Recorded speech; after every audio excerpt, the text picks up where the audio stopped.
Gospod Marjan Mačkošek, 21. maja 2015 ste bili na skupščini Gospodarske zbornice Slovenije izvoljeni za njenega predsednika. Kako ocenjujete delo Gospodarske zbornice Slovenije v prvi polovici vašega mandatnega obdobja? Kateri so njeni najpomembnejši dosežki? Prvo leto mandata lahko ocenim, da je bilo burno in plodno. Večino časa smo posvetili temu, da smo se borili proti dodatnemu obremenjevanju gospodarstva. Uspeli smo pripraviti industrijski manifest, ki smo ga predstavili na vrhu slovenskega gospodarstva in je postal ključni dokument v smislu izvedbenega dela, nikakor pa ne strategij, kajti Slovenija ima strategij več kot dovolj. Poleg tega je potrebno omeniti skupni nastop delodajalskih organizacij pri ključnih zadevah, povezanih z interesom delodajalcev.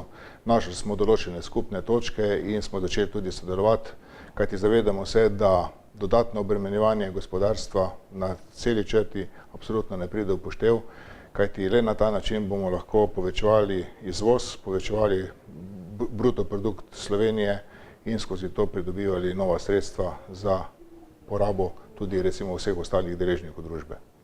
V čem je bilo po vašem mnenju v tem letu slovensko gospodarstvo najbolj uspešno in kje so njegove priložnosti v prihodnje? Za slovensko gospodarstvo lahko rečemo, da je absolutno bilo uspešno v izvoznem segmentu. Izvoz je v letu 2015 presegal izvoz, ki je bil v letu 2008, ki se smatra še vedno za neko referenčno leto uspešnosti oziroma neuspešnosti.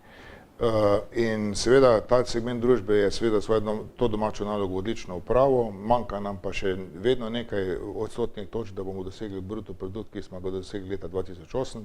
To pa pomeni, da je potrebno tudi vzpostaviti takšne pogoje, da bomo tudi na področju domače potrošnje in pa tistih segmentov družbe, ki predvsem ustvarjajo prihodke na domačem delu, ustvarjali tudi ta manjkajoči del.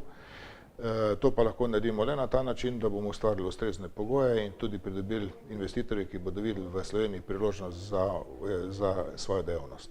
Omenili ste manifest industrijske politike, ki je dobil pravzaprav kar nadstrankarsko podporo v 3 parlamentarnih odborih, nad odzivom vlade pa ste bili razočarani. Zakaj? Dejstvo je, da smo bili razočarani predvsem v tistem delu, kjer se na vsak način poskuša ključne potrebe po spremembah v slovenski družbi prestaviti na neko obdobje celo leta 20, celo leta 25. Smatramo, da je to takšen razmislek in takšen princip eventualnih sprememb absolutno nesprejemljiv, kajti nekatere spremembe treba začeti danes, da bodo recimo določeni učinki čez 5 ali 10 let. To se posebej recimo nanaša na področje šolstva. Če mi želimo imeti prenovo šolskega sistema, ki bi moral zagotavljati takšne kadre, ki bodo zaposljivi v gospodarskem segmentu družbe in ki jih tudi gospodarstvo na nek način potrebuje, potem moramo mi danes narediti spremembe oziroma reformo šolskega sistema, da bomo recimo čez 5 ali 10 let lahko iz tega naslova dobili takšen kader, ki ga bomo potem lahko ustrezno zaposlili in preko njega delati novo dodano vrednost slovenske družbe. Katere strukturne reforme bi vlada vendarle morala sprejeti v najkrajšem možnem času? Mi na Gospodarski zbornici Slovenije zelo intenzivno opozarjamo na ključne probleme te slovenske družbe.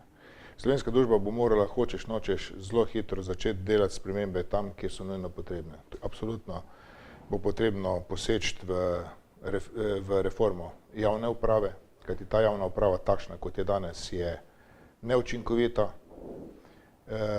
Potem bo potrebno poseči v reformo zdravstva, ki je tudi neučinkovito oziroma funkcionira predvsem po načelu, da je treba sfinancirati to, kar oni smatrajo, da pač rabijo denarja. Na drugi strani, absolutno, kot sem že omenil, je pa seveda šolstvo. Pa da ne pozabim seveda tudi na reformo pokojninskega sistema, kajti ta je na dolgi rok absolutno nevzdržen in tle bo slovenska družba mora najti odgovore tudi na te izzive. Še posebej vroča tema je trenutno davčno prestrukturiranje. Gospodarska zbornica Slovenije je skupaj z Zbornico davčnih svetovalcev Slovenije pripravila predlog davčne reforme. Kaj ste predlagali in kakšni bi bili učinki predlaganih ukrepov? Ja, res je, nismo zadovoljni z temi predlogi, kajti to niso reforme, oziroma to ni reforma davčnega sistema, to je predvsem lepotni popravek, ki je tako ali drugače absolutno prenizek. Mi smo predlagali nabor ukrepov, katerega vrednost bi bila približno 340 milijonov evrov, ampak skozi to bi pa 570 tisoč zaposlenih v slovenski družbi imelo večje neto prihodke. Mi smo prepričani, da bi se ta denar hitro vrnil nazaj, kajti če bojo vse spremembe šle predvsem po poti zadovoljevanja potreb družbene nadgradnje, v tem primeru smo prepričani, da se te družbi ne piše dobro. Se pravi, treba je najti takšne načine in takšne modele, ki bodo omogočili, da bo širša družba imela koristi od neke določene gospodarske rasti, ampak ta gospodarska rast istočasno mora pa to gospodarsko rast podpirati tudi racionalna raba sredstev v družbeni nadgradnji. Pri Gospodarski zbornici Slovenije deluje tudi Forum tujih investitorjev v Sloveniji. Kakšen je vaš pogled na domače oziroma na tuje lastnike? Moram reči, da sem že večkrat omenil, da poznam samo dve vrsti lastnikov in to so dobri in slabi. Nikakor pa ne bi želel lastnike deliti na tuje in pa domače, kajti vsak lastnik je lahko dober ali slab. Dober pomeni pa tisti, ki tako ali drugače en pretežni delež dobička, ki ga ustvarja družba v Sloveniji, namenja nadaljnjemu razvoju, ali to razvoju v smislu investiranja v opremo ali v smislu razvoja oziroma investiranja v kadre. Slabi lastnik je pa tisti lastnik, ki tako ali drugače predvsem izkorišča neko dano priložnost, poskuša maksimalno ta dobiček ustvariti in ga potem tudi transferirati tako ali drugače v žepe lastnikov, ti so pa lahko domači ali tuji. Kakšni so vaši načrti za delo Gospodarske zbornice Slovenije v prihodnje? Gospodarsko zbornico absolutno čakajo veliki izzivi v nadaljnjem obdobju. Absolutno sem prepričan, da je treba po poti, ki je Gospodarska zbornica postavila, to delo nadaljevati. Kar se tiče organizacijskega dela, mislim, da bo morali nadaljevati pot vitkosti in seveda večje učinkovitosti. Morala bo iskati stične točke tudi z ostalimi delodajalskimi organizacijami, predvsem če hočemo ustvariti ta tretji ključni steber družbe, to se pravi tisti, ki ustvarja. In ne nazadnje bo treba tudi najti način pa obliko, da bo Gospodarska zbornica Slovenije našla način in obliko tudi svojega racionalnega delovanja v smislu povezovanja regijskih gospodarskih zbornic in v nekem smislu, vse v smislu zadovoljitve svojega članstva, njihovih potreb. Predsednik Gospodarske zbornice Slovenije Marjan Mačkošek je glavni direktor podjetja Štore Stil, ki letos praznuje 165-letnico delovanja.